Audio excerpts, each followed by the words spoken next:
Hi guys, welcome to the unboxing quick review of this Hethya X Incubator. This is the box, this is how we get it. There's a little bit of information here also on the box and just says Incubator here, but that's it. So let's see what we get here. Everything comes nicely protected. So here's the power supply, seems to work worldwide. Then some spray and watering bottles. So looks like that's the top part. Comes also this power supply here. I guess that's for 12 volts for battery or so. And we see also the fan inside and here the control panel in the front. Yeah, the battery is definitely 12 volts, so we can either use the normal power supply for 110 volts or just the normal like car battery. It's very convenient. Then we get also a lot of information. See all the parts which are in the box and how to use it. I think nice description here. And even this super large instructions manual with the assembling steps. Here we get the hatching net and here the egg rollers, egg turners. So let's take this out. And so here's the bottom part with the insulation, so we can use it with or without the insulation. I guess when we want it without the insulation, we have to remove this cap here. We flip it around and then we can remove the insulation if it's not needed. Okay, so here we have a beginning. Close this cap here again. So as far as I can see, there's not much to do, much less than with other incubators. So we have to place the rollers here, depending on the size of the eggs, depending on our needs.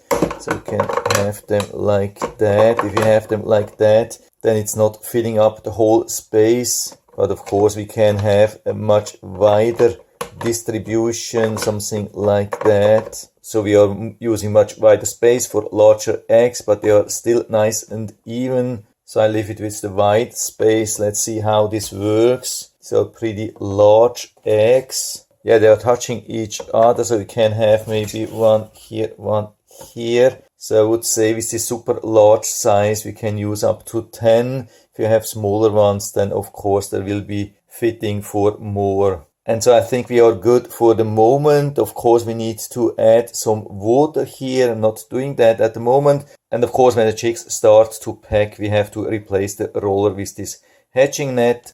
And now we have to connect the wire here from the motor to the controller. Just plug it in here, turn it around.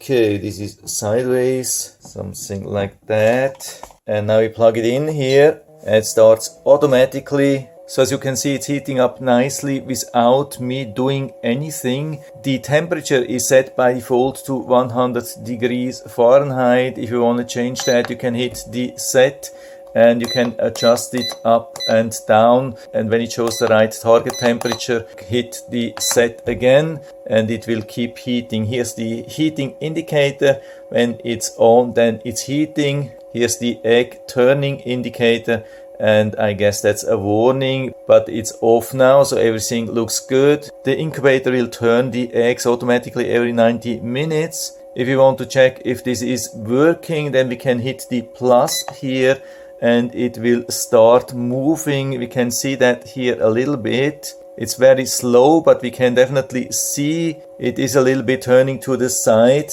Just make sure that it's not interfering with the cable. Maybe it would be a good idea to attach the wire here on the side and on the top. But even like that, we don't have to be worried, I think. It's just sitting on the eggs and not doing much. The only thing which we can hear, of course, is the fan. Other than that, everything is nice and smooth. And I like this way of rolling or rotating the eggs. I've seen other ways and I think having the eggs on these rollers, I think that's the best way. And we have also this built-in egg checker. We can turn on the light, put it here on top, and then check, turn it off again. So everything's really super simple with this incubator. I would say as simple as it gets. We just have to fill water every 2 days or so, 1 bottle, and that's about it. And then wait till the chicks are packing. Yeah, I would say this is as easy as it gets. I've already tested some other incubators and they have been much more difficult. So that's definitely my favorite model at the moment. And so I can give you full recommendation. And so if you're interested, I'll put down the link to the Amazon listing down into the description so you can check it out and order it right from there if you like it. And I hope I've been able to help you a little bit with this video. If you have any questions or comments, just write to the comment section below. I'm always happy to talk about these things. And if you liked the video, give me a thumbs up, subscribe my channel. Thanks for watching. See you next time.